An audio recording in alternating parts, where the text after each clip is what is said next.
하나님 말씀 구약성경 하박국서 2장 14절입니다.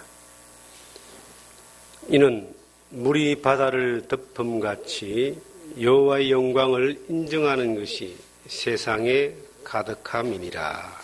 아멘. 물이 바다 덮음같이, 복음성가를 들어보면은 이 가사로 나오는 복음성가가 있습니다. 물이 바다를 덮었다. 전 지구의 70%가 바다입니다. 전 지구에 있는 그 물의 97%가 바다에 있습니다. 바다에 물이 덮는 건 당연하겠죠. 그런데 온 세계에 여호와의 영광이 인정하는 것으로 가득 덮여지기를 소망하는 말씀을 여기에 기록하고 있습니다. 사람들이 인정하나 인정하지 않으나 하나님은 창조주이십니다. 살아계십니다. 하나님의 작정하신 뜻과 섭리와 계획 가운데 역사는 진행되고 있습니다. 또한 사람들이 인정하지 않아도 저 우주와 모든 만물 가운데 또 이 지구의 자연 가운데 여호와의 영광이 가득합니다. 우리가 계절의 변화를 보면서 시간의 변화를 보면서 우리의 삶에 인도하시는 하나님의 은혜를 경험하면서 하나님의 영광이 가득할 수밖에 없음에 대하여 우린 고백합니다. 그런데 오늘 이 말씀은 모든 사람들에게 여호와의 영광이 가득하기를 원한다. 물이 바다를 덮은 같이 우리의 삶의 모든 영역에서 모든 세대의 모든 사람들에게 여호와의 영광이 가득하기를 원한다. 지금 우리가 사는 이 시대는 예수 그리스도의 십자가 사건 이후에 2000년하고도 2000년 정도 지났습니다. 그리고 예수님이 다시 오신다고 약속하셨던 그 세대가 우리 세대일지 다음 세대일지 몰라도 성경의 예언의 말씀들을 주목하여 볼 때에 우리 시대일 가능성이 많다라고 하는 것을 우리는 직감할 수 있습니다. 지금같이 악이 가득한 세대는 없는 것 같아요. 노아의 때와 같이 인자의 임함도 이르하다라고 예수님이 마태복음 24장에 말씀하고 있는데 그 노아의 때에 사람들의 생각과 사상이 죄악이 가득했던 것처럼 하나님을 의식하지 않았던 사람들이 충만했던 것처럼 죄악이 관영했다고 할 정도로 꽉 찼다고 할 정도로 그렇게 세대가 악했던 것처럼 그리스도의 재림의 때도 이와 같다 그랬습니다. 사회가 하나님을 의식하지 않는 세대, 하나님을 두려워하지 않는 세대, 죄를 죄로 여기지 않는 그러한 세대가 그리스도의 재림의 때에 일어나는 사회적 현상이라고 하는 것을 예수님이 말씀하고 있습니다. 지금 우리나라뿐만 아니라 전 세계적으로 동성애라고 하는 하나님의 자연의 섭리와 질서를 무시하고 인간의 욕구를 따라서 자기의 원하는 대로 그렇게 죄악을 범하는 일들을 행하는 것뿐만 아니라 이것을 법적으로 국가적으로 또 사회적으로 보장을 해주고 이것을 비판하거나 또 불이익을 주게 되면은 도리어 불이익을 당하는 그러한 현상이 지금 우리나라에게도 왔습니다. 동성애라고 하는 것은 성경에서도 이거는 뭐 구약 시대는 바로 돌로 쳐 죽이는 죄입니다. 그런데 지금 이 시대는 이것이 보편화되어지는 그러한 참 이상한 시대가 되고 있습니다. 여호와의 영광이 가득 찬 세대가 아니고 여호와의 영광을 대적하고 또 막아서는 그러한 세력들이 나타나고 있는 또 그러한 시대에 우리가 이 예수 그리스도의 생명의 복음으로 말미암아 주님의 뜻이 이루어지기를 원하면서 말씀을 들고 진리의 횃불을 들고 진리의 싸움을 살고 진리의 복음을 전하는 우리가 여호와의 영광이 충만한 삶으로 여호와의 영광을 나타내는 삶으로 살기를 하나님이 원하고 있다는 겁니다. 이 말씀은 부흥이라고 하는 그러한 절대적인 요구에 대한 말씀으로 많은 사람들이 보고 또 감동을 받습니다. 부흥. 우리는 세계를 변화시키기를 원합니다. 근데 세계를 변화시키려고 애쓸 필요는 없습니다. 그건 하나님이 하셔야 되는 일이고요. 우리가 해야 되는 일은 내가 변화되는 겁니다. 내 삶을 통해서 여호와의 영광이 가득한 삶을 살 때에 물이 바다를 덮은 같이 이웃과 주변을 그리스도에게로 인도하고 변화시킬 수가 있는 겁니다. 이 작은 교회가 물이 바다 덮은 같이 여호와의 영광이 가득한 그러한 교회로 사용되기 위해서는 이 작은 교회가 우리에게 역사하시는 하나님의 임재와 살아 역사하시는 그 능력을 경험하고 그 능력을 따라 살아갈 때에 비로소 이 교회를 통해서 우리 이웃과 우리가 있는 이 지역 사회에 여호와의 영광을 나타낼 수가 있습니다.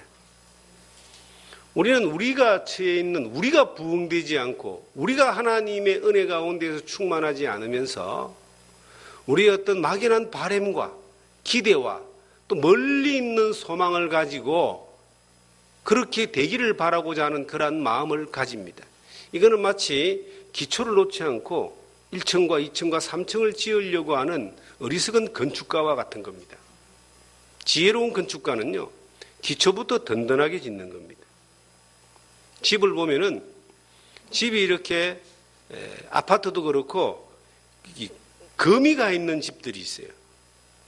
그곳에서 뭐 결로가 생기고 뭐 이상한 현상이 생기는 일들이 있습니다. 왜 그런가를 가만히 생각해 보면은 기초가 잘못됐기 때문에 그렇습니다. 기초가 든든하게 지어진 집은 이게 어지간하면 흔들리지가 않습니다. 흔들려도 이게 문제가 생기지 않습니다. 그런데 기초가 든든하지 않을 때는 겉에서 볼 때는 멀쩡하지만 조그마한 충격과 문제만 생겨도 이게 뒤틀어지거나 깨지거나 걸리기 생기거나 그런 일들이 벌어지는 겁니다. 우리의 신앙도 마찬가지라는 생각이 듭니다. 우리는 하나님의 영광이 가득한 삶을 추구합니다. 개인이든 교회든 또 더 나아가 이 세계와 세상과 땅끝까지 물이 바다 덮은 같이 여호와의 영광이 가득한 세대를 간절히 바라고 소망하며 나아갑니다. 그런데 이것이 우리의 삶 가운데서 우리가 쓰임받고 경험하기 위해서는 무엇이 필요할까요?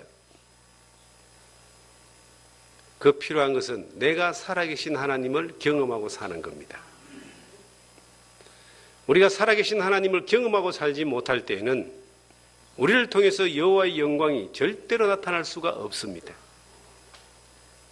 수많은 말과 이론과 수많은 노래로 하나님의 영광을 바라고 찬양하고 추구한다 할지라도 그것으로 여호와의 영광이 가득할 수가 없습니다.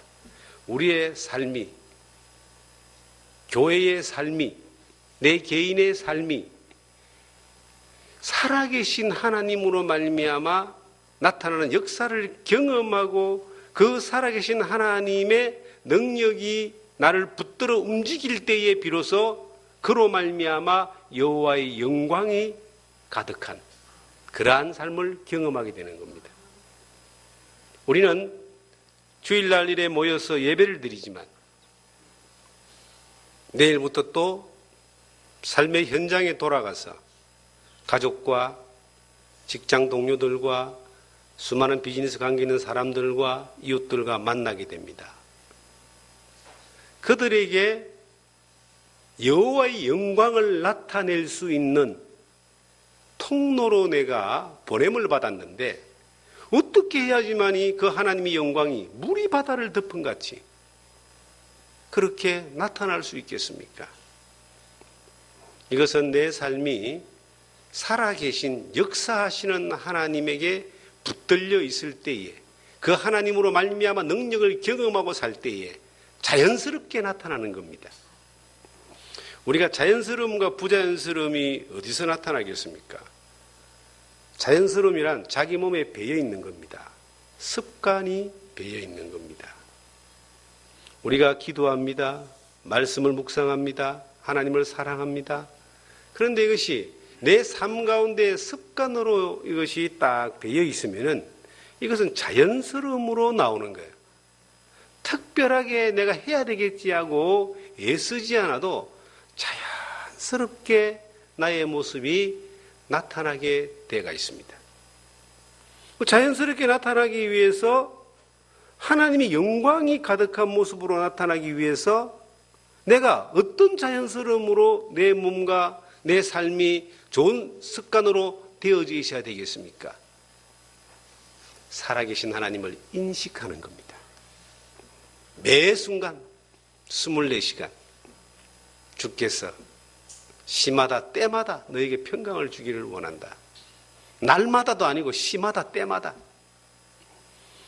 늘 하나님을 의식하고 인식하며 그 살아계신 하나님 앞에서 행동하고 그 살아계신 하나님 앞에서 우리가 머물며 살게 되면 우리의 삶을 통해서 나타나는 모든 이 자연스러움이 그렇게 나타나게 되어 있습니다. 그런데 이것이 분리가 됩니다. 교회를 오거나 성도들을 만날 때는 거룩한 교인이 되는데 세상에 나가서 비즈니스를 하거나 세상 사람들을 만나고 친구를 만날 때는 엉뚱한 사람이 되어 있습니다. 이것은 자연스러움이 아니죠. 이것은 거룩한 습관으로 하나님의 영광이 가득 찬 모습으로 나타내는 데는 이거는 참 불편한 현실인 겁니다. 저는 성경을 보면서 시편 42편을 지난 주간에 묵상을 했습니다. 아무리 바빠도 말씀을 묵상하는 것은 습관입니다. 그 습관을 위해서 자기가 있는 자리를 그렇게 만들어가는 겁니다. 여러분들은 집에 가면은 가장 편하게 계신 곳이 어디입니까? 소파입니까? 침대입니까? 텔레비전 앞입니까? 어디입니까? 내가 가장 소중하게 여기는 곳이 내가 가장 편한 곳인 겁니다. 가장 편한 곳이 어디입니까? 골방입니까? 저는 제가 가장 편한 곳이 제가 집에 가면 저만 쓰는 서재가 있습니다. 가장 편해요. 그곳에 앉아 있으면. 거기서 묵상도 하고 글도 쓰고 책도 읽고. 근데 그 가장 중요한 자리에는 뭐가 있느냐? 항상 성경이 있습니다. 성경을 볼 수밖에 없도록 만들어 놓은 거예요. 성경을 늘 묵상하게 되겠죠. 기도하게 되겠죠. 하나님 앞에서 하나님의 도움을 구하지 않으면 살 수 없는 맡겨진 사명을 감당할 수 없는 연약한 존재이기 때문에 하나님 말씀을 바라봅니다. 어떤 지식을 채우고 한 수 더 배우고 수준을 높이기 위해서 성경을 보거나 뭔가 책을 탐구하는 것이 아니라 단순히 하나님을 바라기 위하여 하나님을 바라보는 거예요. 이것을 이제 쉽게 말하면 영적인 삶을 추구하는 태도다 이렇게 해석을 하고 싶습니다. 시편 42편을 같이 한번 쳐다보겠습니다. 우리가 자주 접했던 말씀이기도 할 것입니다. 이것도 찬송가의 그런 복음성가의 그런 내용이 나옵니다. 1절부터 보시면 하나님이여 사슴이 시냇물을 찾기에 갈급한 같이 내 영혼이 주를 찾기에 갈급하나이다. 사슴이 시냇물을 찾기에 갈급한 같이 내 영혼이 주를 찾기에 갈급하다. 이거는 정신도 지식도 아닌 영혼입니다.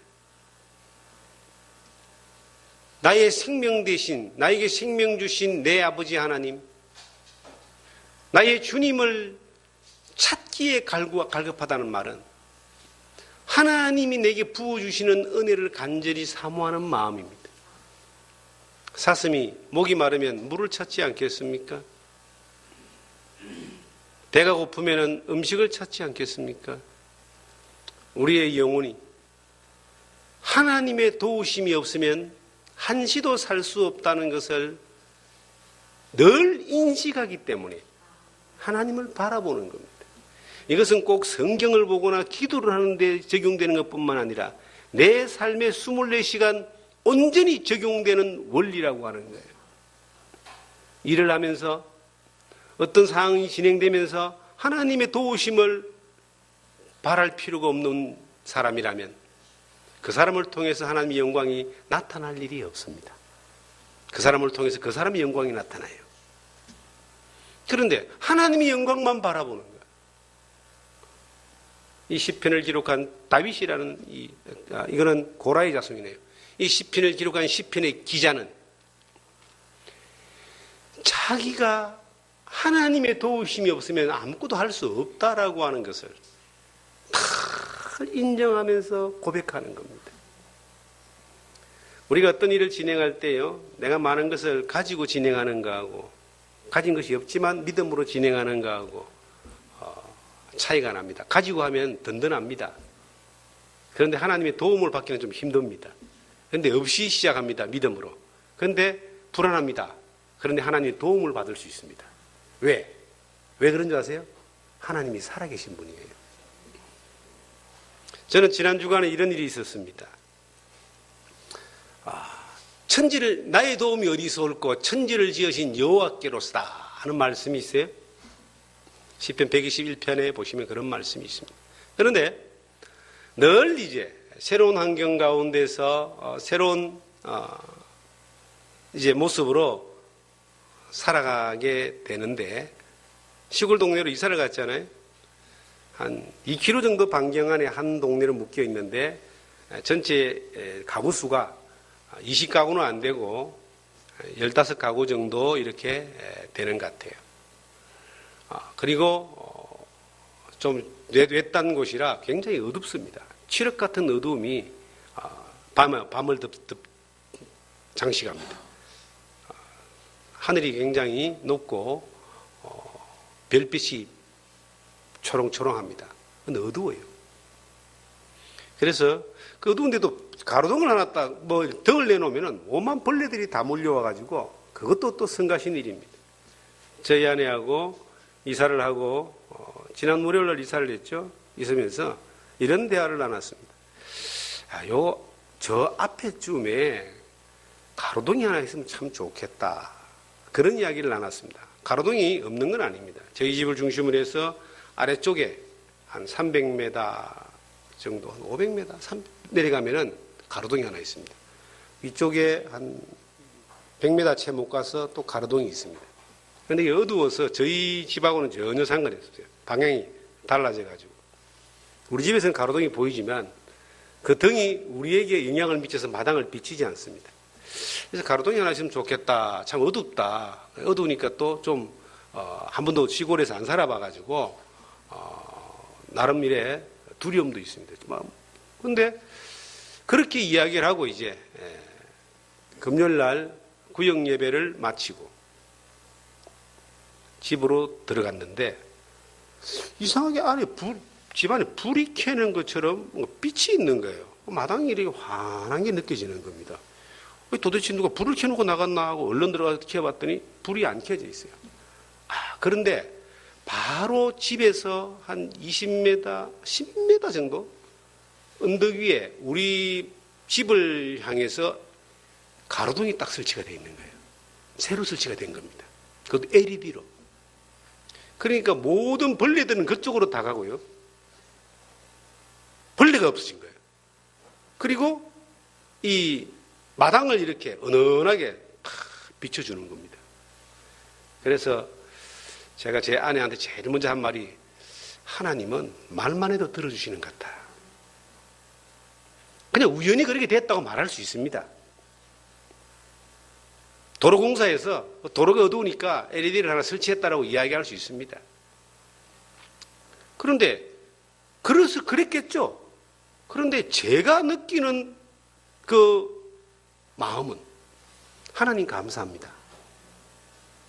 나의 필요한 것은 하나님이 이렇게 세심하게 너무 잘해주십니다. 감사합니다. 라고 저는 그렇게 고백할 수 있다는 겁니다. 우리 주변에 일어나는 모든 일들과 사항들이 하나님의 손길 밖에 있는 것이 아닙니다. 하나님은 나를 주인공으로 삼으시고 여러분들을 주인공으로 삼으시고 여러분들의 주변을 다스려 가십니다. 하나님은 여러분들에게 은혜를 주기를 원하십니다. 하나님은 여러분들과 저를 통해서 물이 바다를 덮은 같이 나를 통해서 여호와의 영광이 가득하기를 원하는 거예요. 나를 통해서 일하기를 원하시는 거예요. 일하는 것을 보여주기를 원하시는 거예요. 적은 것부터 큰 것까지. 우연이 되는 일들이 얼마나 있겠습니까? 우연을 가장한 하나님의 그 메시지가 거기에 다 담겨가 있습니다. 그 메시지에, 하나님의 그 메시지에 민감한 사람, 어떤 사람들인가? 사슴이 시냇물을 찾은 같이 내 영혼이 여호와를 찾기에 갈급한 사람들이에요. 이런 사람들은 하나님이 주시는 메시지에 민감해지는 거예요. 이것을 훈련해야 됩니다. 이것을 여호와를 경외한다고 표현할 수 있고 하나님을 사모한다고 표현할 수 있는 겁니다. 이것이 영적인 삶이라고 표현할 수 있습니다. 이것이 부흥이 되고 이것이 영성이 되는 겁니다. 부흥이 뭡니까? 사람이 많이 모이는 게 부흥입니까? 밀물처럼 몰렸다가 설물처럼 빠져나가는 곳을 한번 가보세요. 어디 가면 볼 수 있습니까? 축구 경기장 한번 가보세요. 국가대표 한일전 하면요, 수만 명이 모이지만 경기 끝나면 다 돌아가 버려도 없어요. 그게 부흥입니까? 어떤 필요를 따라서 자기 욕구를 채우기 위해서 몰려드는 게 부흥입니까? 돌아서면 다 원위치로 돌아가는 거? 아닙니다. 진정한 부흥은 살아계신 하나님 앞에서 그 하나님으로 말미암아 내가 만족을 누리는 겁니다. 그 하나님으로 말미암아 그 인도함을 경험하는 것입니다. 이게 진정한 부흥입니다. 내 삶이, 여러분의 개인의 삶이 각자가 있는 그 처소에서 여호와의 영광이 가득한 삶으로 이어지기 위하여 필수적으로 필요한 게 뭐냐? 이 시편 42편 2절에는 이렇게 말씀하고 있습니다. 내 영혼이 하나님 곧 살아계시는 하나님을 갈망하나니 내가 어느 때에 나아가서 하나님의 얼굴을 배울까? 여러분, 여기에 주목해야 될 단어가 있습니다. 살아계시는 하나님을 갈망한다. 여러분, 하나님의 살아계심을 믿으십니까? 저는 하나님의 살아계심을 믿습니다. 그래서 어떤 일을 결정할 때에 저도 부족함이 많고 연약한 것이 있고 인간의 욕정이 있고 다 있지만 정말 어떤 일을 결정하려고 할 때는 항상 살아계신 하나님 앞에 이것이 옳은 것인가를 최종 마지막 단계에 이걸 거칩니다. 중요하지 않는 문제는 뭐 이래 되고 저래 된다고 쉽게 할 수 있습니다. 그러나 우리의 삶에 있어 중요한 어떤 결단을 내야 되고 선택을 내야 되고 또 중요한 길을 걸어갈 때는 살아계신 하나님 앞에서 이것이 그 영광이 나타나는 길인가 아니면 네 욕심을 위한 것인가를 결정합니다. 신중히 그것이 일단은 손해가 되고 피해가 오고 어려움이 온다 할지라도 그렇게 결정했을 때는 시간이 지나면 살아계신 그 하나님의 영광이 가득함으로 나타나는 것을 매번 저는 경험합니다. 여러분들은 그렇지 않습니까? 매번 그렇게 경험하니까 그것이 그 방법이 옳다라고 저는 확신하는 거예요. 그러면서 내가 손해본 게 있는가 생각해 볼 때요. 하나님을 바라고 살아계신 하나님 앞에서 어떤 일을 결단하고 결정하고 그분을 바라보며 그분의 뜻을 따라서 선택한 사람들은 손해본 사람이 없습니다. 놀라운 것은 그들을 통해서 여호와의 영광이 물이 바다를 덮음 같이 여호와의 영광이 가득 덮는 일들이 일어나는 거예요. 이 덮는다는 것이 참 대단한 겁니다. 지배한다는 뜻입니다. 여호와의 영광이 우리를 지배하는 이 엄청난 자리에 여러분과 저가 서 있다면 여러분과 저를 통해서 하나님이 어떤 일들을 행하시겠습니까? 우리가 상상하지 못했던 일들을 행합니다. 저는 자그마한 그 가로등 이야기를 제가 드렸지만은 그냥 스쳐 지나갈 수 있는 내용이고 별거 아니라고 생각할 수 있고 뭐 저런 것까지 하나님의 은혜로 연결을 하는가라고 그렇게 비판할 수도 있습니다. 그런데 저는 그런 것보다 더 세심한 것도 하나님의 은혜 가운데서 살아계신 하나님의 도움 가운데 되어진다라고 저는 그렇게 고백합니다. 우리가 큰일을 하려고 애쓰지 말았으면 좋겠습니다. 하나님의 영광을 위해서 위대한 일을 하려고 그렇게 꿈꾸지 않았으면 좋겠습니다. 하나님의 영광을 위해서 위대한 일을 하려고 꿈꾸기 전에 내가 오늘 지금 현재 살아가면서 여호와의 영광이 가득한 삶, 살아계신 하나님을 바라보고 그 하나님 앞에서 그 하나님과 함께 살아가는 이것에 집중했을 때 그 사람을 통해서 하나님이 더 큰 일을 하게 하시는 겁니다. 더 큰 일을 맡겨주시는 겁니다. 누가 그럽니다. 이제 저의 전성기가 끝나지 않았는가 이렇게 말하는 사람이 있었습니다. 전성기라는 말이 전두환 대통령이 대통령 된 나이가 49살 아니더라고요. 우리가 위대한 사람들이 40대, 50대에 거의 뭐 많은 것들을 하는 것 같아요. 그런데요, 저는 이래 말합니다. 나의 전성기는 아직도 오지 않았다. 왜냐? 늘 하나님과 함께 하다 보면 하나님이 무슨 일을 할지 어떻게 합니까? 여러분, 지금까지 하나님이 지나온 거, 이건 지나온 과거예요, 어떤 면에서는.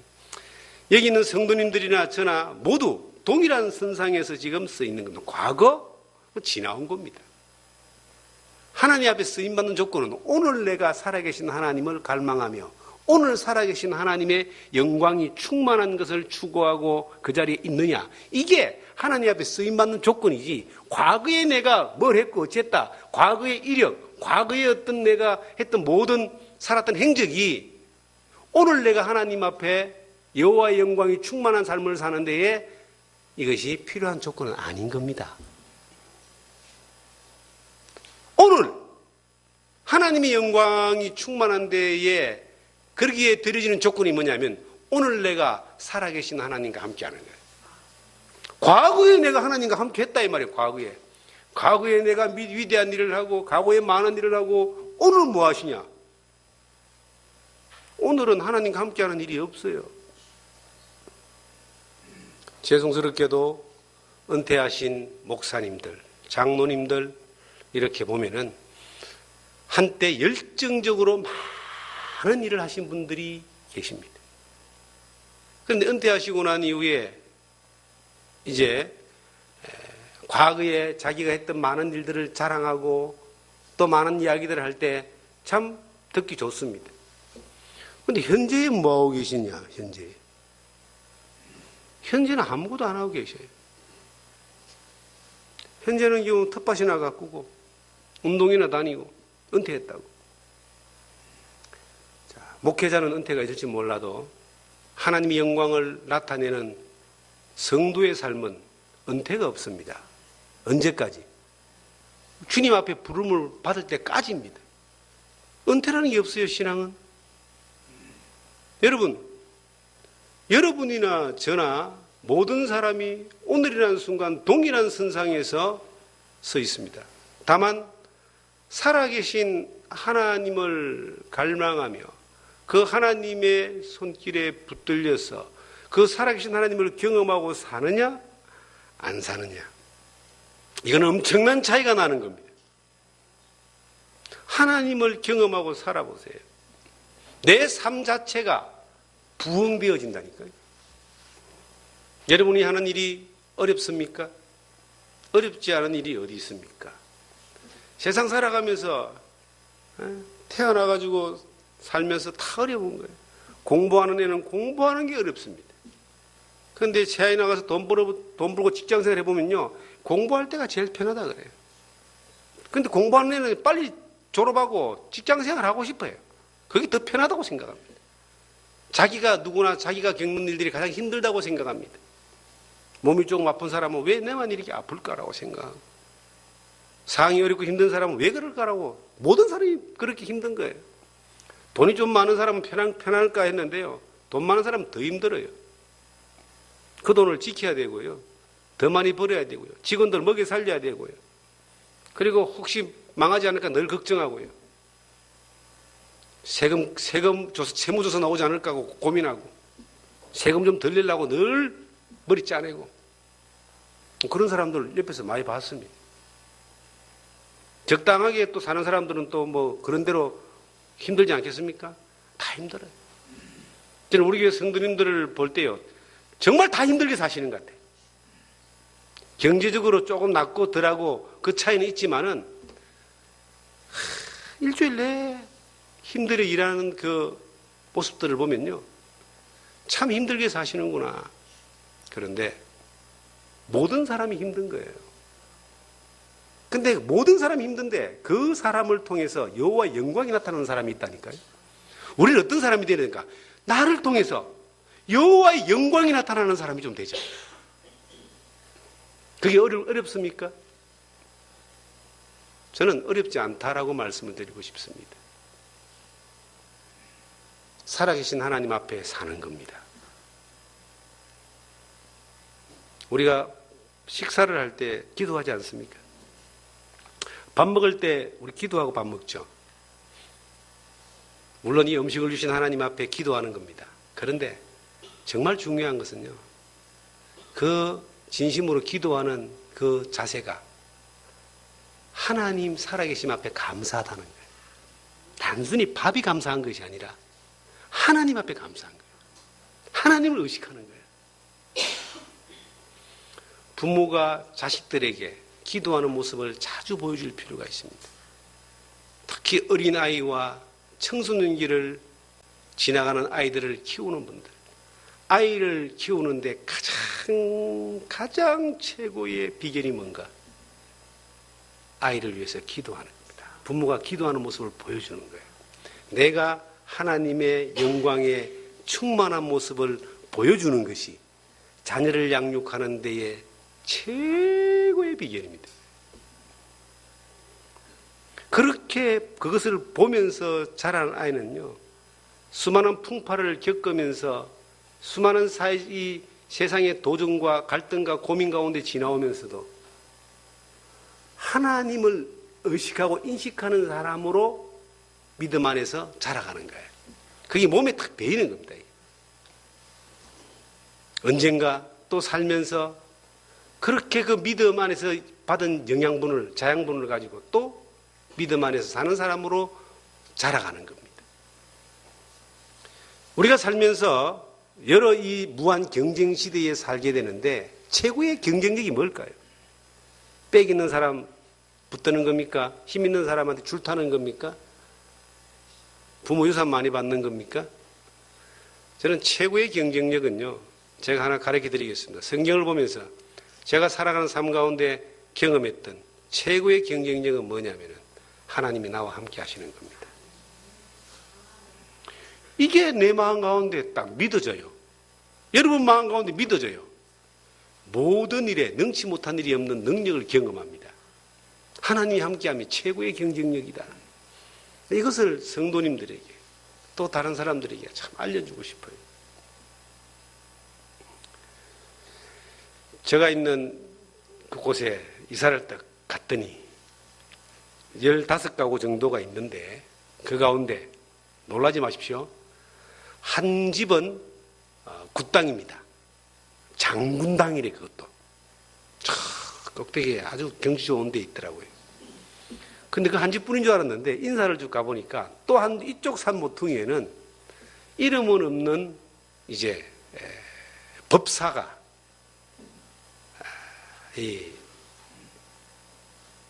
그 당을 꾸며놓고 자리를 잡고 있었습니다. 제가 인사를 다 갔습니다. 그리고 제가 목사라고 소개를 했습니다. 사람들이 놀래더라고요. 아니, 목사님 여기가 인사를 왜 오셨냐고. 이웃에 인사를 하러 왔다고. 아마 그들도 감정이 복잡할 겁니다. 근데 저는 굉장히 기분이 좋았습니다. 왜 그럴까요?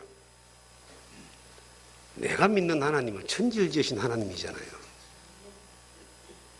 그 하나님의 집에 한 모퉁이에 살고 있는 이 사람들한테 나는 하나님의 위대하심을 보여주고 싶은 거예요. 동네가 재밌습니다. 사람이 적으니까 이제 소문이 쫙 났습니다. 그 밑에 다 났습니다. 목사가 이 꼴짝이 이사를 들어왔다고. 근데요, 참 재밌는 거는 사람들을 만나면 입으로 제가 친절하게 대화를 나눕니다.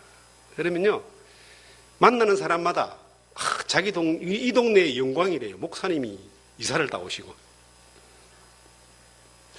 기분이 좋아요. 그런데 목사라는 타이틀만으로 하나님 영광이 나타날 수 있겠느냐는 것이죠.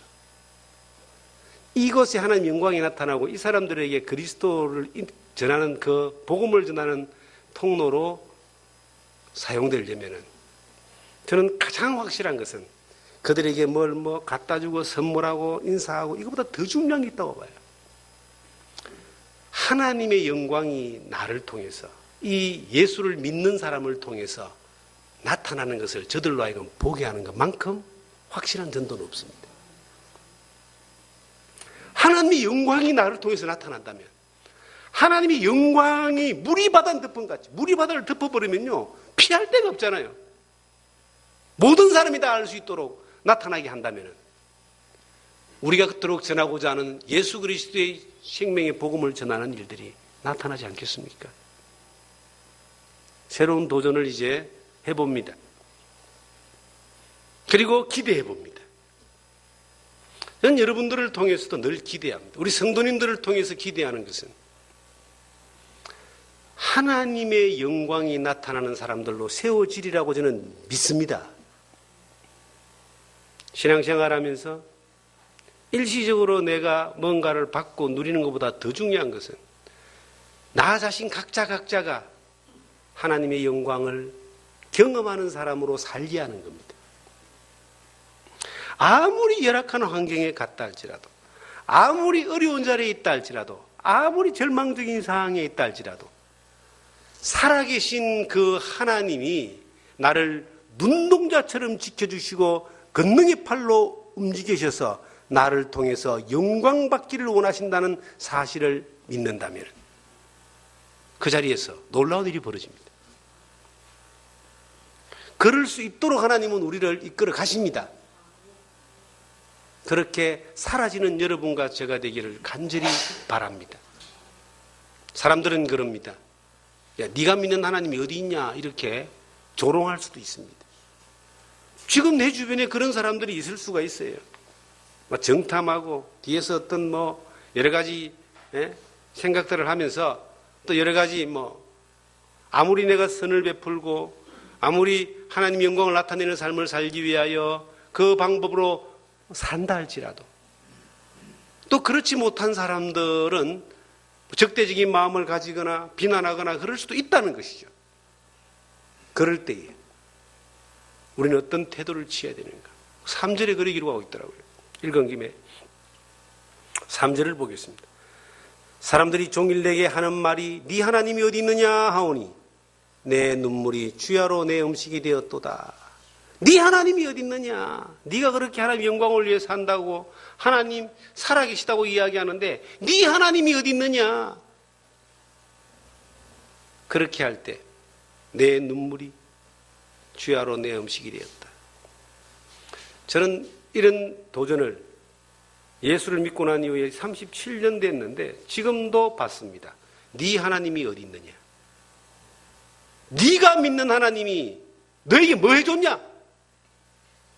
이런 도전 많이 받잖아요.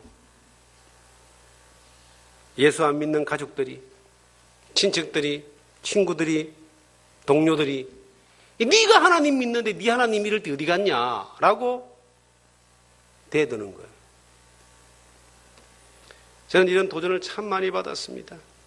주님을 따라가는 삶을 선택했을 때에 예수를 믿는 사람들도 네 하나님이 어디 있느냐라고 질문했고, 내 육신의 가족들이 네 하나님이 너 먹이 살리냐라고 그렇게 비난했고, 나와 함께 했던 많은 사람들이 네 하나님이 어디 있느냐라고 그렇게 도전했습니다. 그럴 때마다 제가 했던 대답이 있습니다. 그 하나님이 나를 책임지신다라고 대답했습니다. 그 하나님이 나를 책임지신다. 나를 구원하신 하나님이 나를 책임지신다.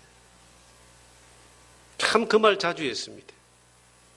사람들은요, 싸우자고 달라들지는 않기 때문에 뭐 더 이상 언쟁은 없지만은 지켜보는 거예요. 진짜 네 하나님이 너를 책임지는지 한번 지켜보겠다. 10년이 지났습니다. 그 하나님이 책임지시네. 20년이 지났습니다.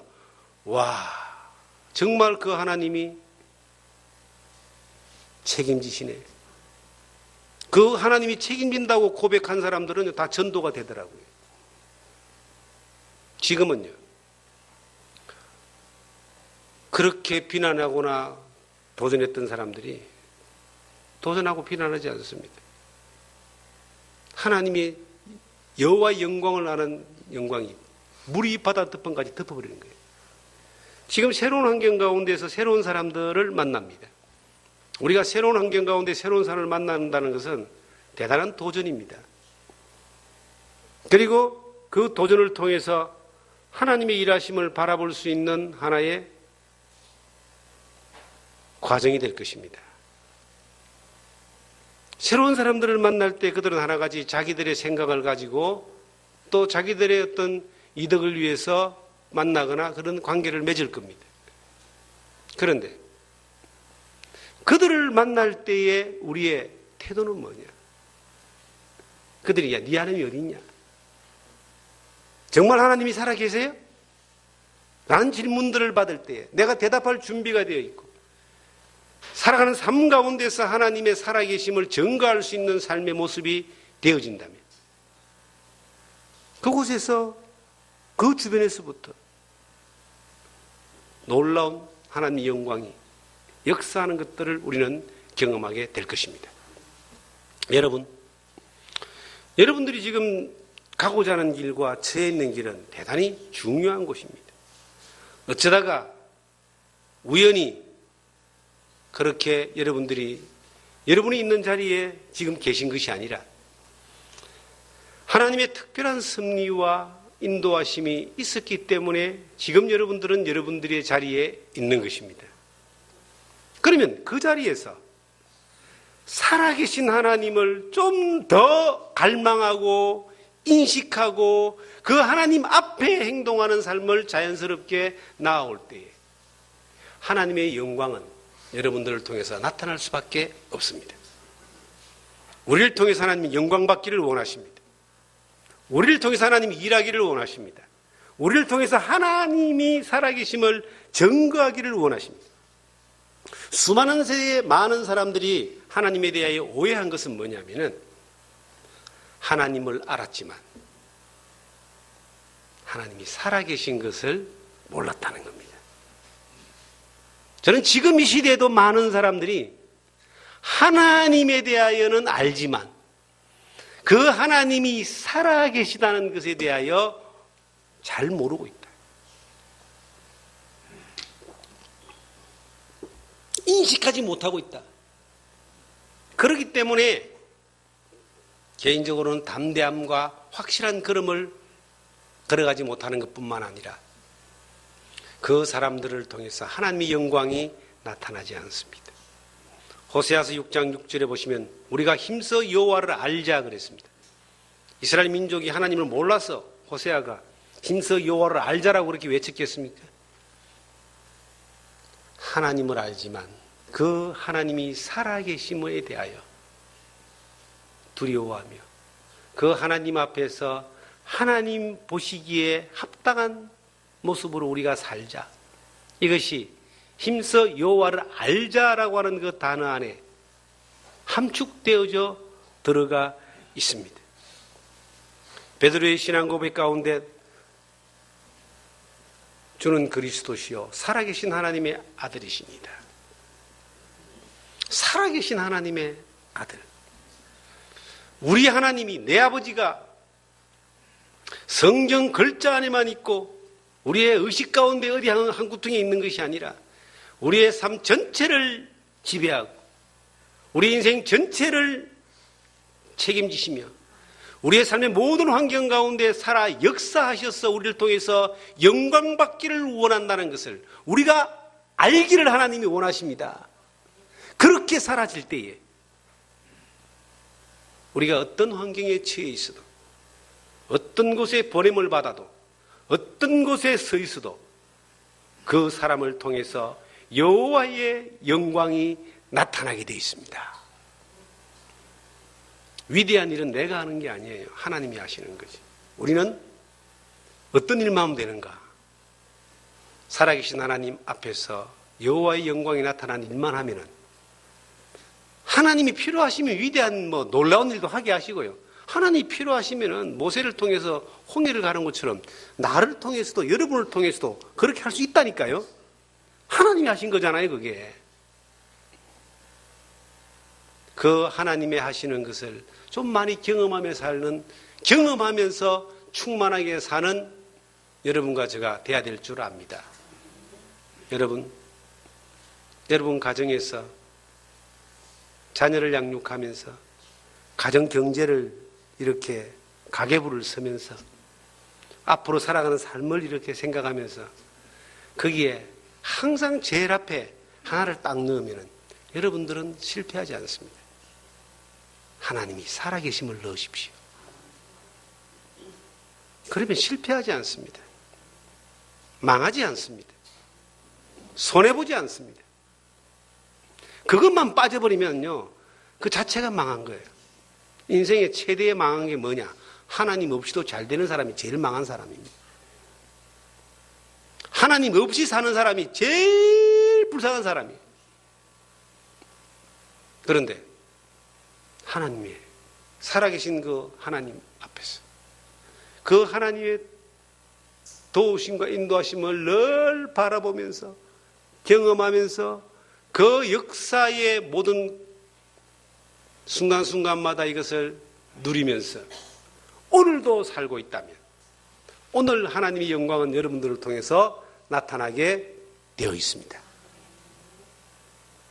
사랑하는 성도 여러분, 시편 16편에 보니까 이런 말씀이 기록되어 있는 걸 확인했습니다. 시편 16편을 찾겠습니다.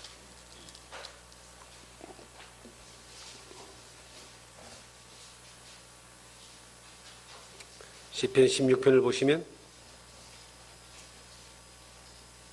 2절을 보겠습니다. 내가 여호와께 아뢰되 주는 나의 주님이시오니 같이 읽습니다. 주밖에 나의 복이 없다 하였나이다. 주밖에 나의 복이 없다 하였나이다. 다윗이 기록한 이 시편의 고백을 보면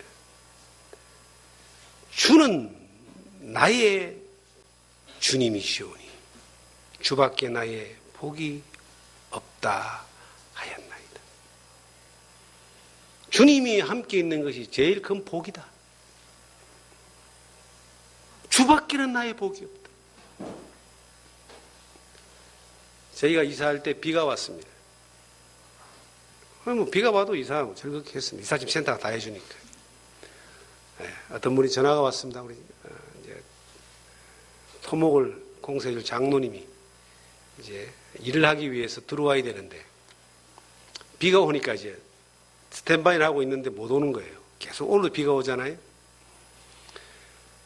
이전에는 조급하고 아니면 바쁘고 그렇게 신경을 쓸 텐데 하나님이 만드신 지금의 저는 어떤 상황도 조급하지 않습니다. 비를 오게 하시면 오게 하시는 이유가 있겠지. 기다려보고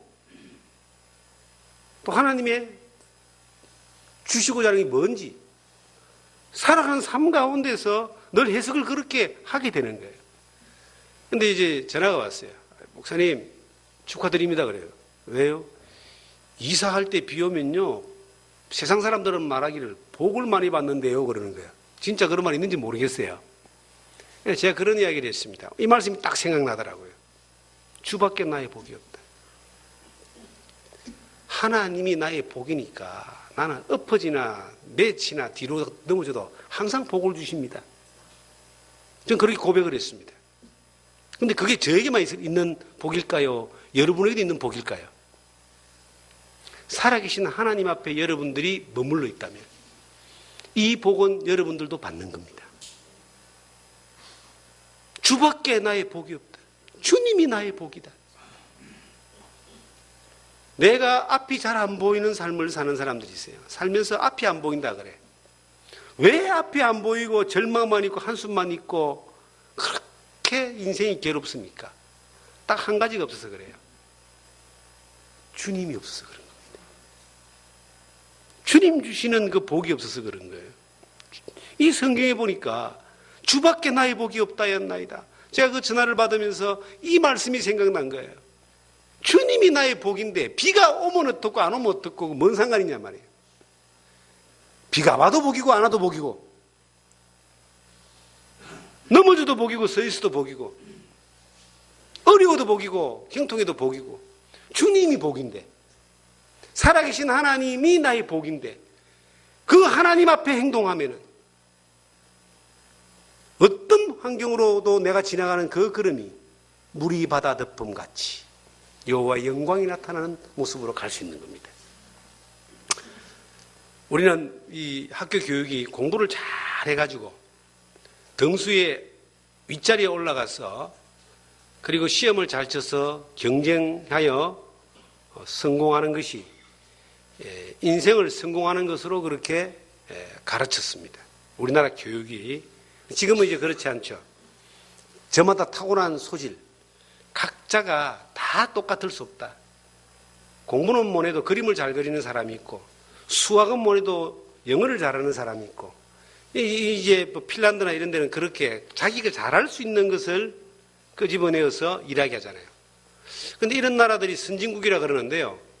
근데 그 나라들을 가만히 들여다보니까 그럴 수밖에 없더라고요. 우리나라는 의사가 되고 변호사가 되고 월급이 많잖아요. 목수가 되면 월급이 적잖아요. 그런데 핀란드 교육을 보니까 의사가 변호사가 월급이 많으면 그 많은 만큼은 세금으로 다 내야 돼요.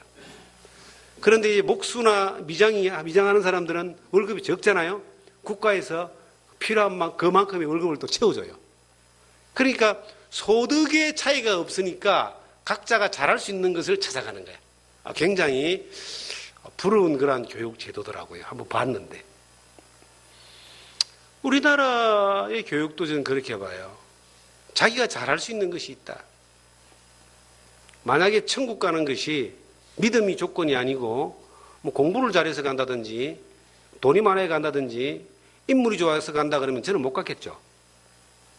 참 다행스럽게 믿음으로만 간다 그러니까 얼마나 조건이 얼마나 심플합니까? 그것도 내가 하는 것이 아니라 예수 그리스도가 하신 일을 믿는 믿음으로만 가니까 얼마나 감사한지 몰라요. 근데 신앙이 살아가는 삶의 비결도 마찬가지입니다. 다른 조건이 나를 복되게 하고 다른 조건이 나를 형통하게 하는 것이 아니라 살아계신 하나님을 믿고 그 하나님을 앞에서 하나님을 바라며 살아가는 그 조건이 우리 인생을 복되게 하는 조건이라고 성경이 말한다 이 말이죠. 다른 것 말고. 그게 어렵습니까? 참 쉬운 겁니다. 그분이 나를 이끌어가는 것을 경험하는 거예요. 나는 그분을 믿는 것만 하는 거예요. 그분 앞에 살아계신 하나님을 인식하고 의식하며 그 하나님의 마음에 드는 것만 단순하잖아요. 그 앞에 있는 겁니다. 그분을 바라보는 겁니다. 그분이 나를 책임지고 역사하는 것들을 받으면 되는 겁니다. 그리고 따라가는 거예요. 그분이 하는 말만 따라보자 이 말이죠. 의식하는 삶 가운데서 그렇게 사라졌을 때에 이 성경에 주밖에 나의 복이 없다는 것이 내가 살아가는 매 순간 경험할 수 있는 겁니다. 기적을 경험하고 싶습니까? 삶이 기적입니다. 오늘 내가 이렇게 사는 게 기적이고 여러분과 제가 오늘 이 예배 가운데 함께하는 게 기적입니다. 늘 하나님의 역사하심과 도우심을 경험하는 것. 매 순간 하나님과 역사하심을 경험하는 것이 특별한 사람이 특별한 모습 방법으로 경험하는 것이 아니라 어디 영성센터에 가고 기도원에 가고 세미나 가고 컨퍼런스 가서 경험하는 것이 아니라 오늘 내가 이 자리에서 내 삶의 현장에서 살아계신 하나님을 경험하는 것이 최고의 부흥입니다. 이것을 통해서 하나님이 영광 받으십니다. 역사하십니다. 그 하나님의 영광 받으심과 역사하심을 매 순간 경험할 수 있는 하나님의 증거가 되는 하나님의 복을 누리시는 여러분과 제가 되어지기를 주님의 이름으로 축원합니다. 기도드립니다.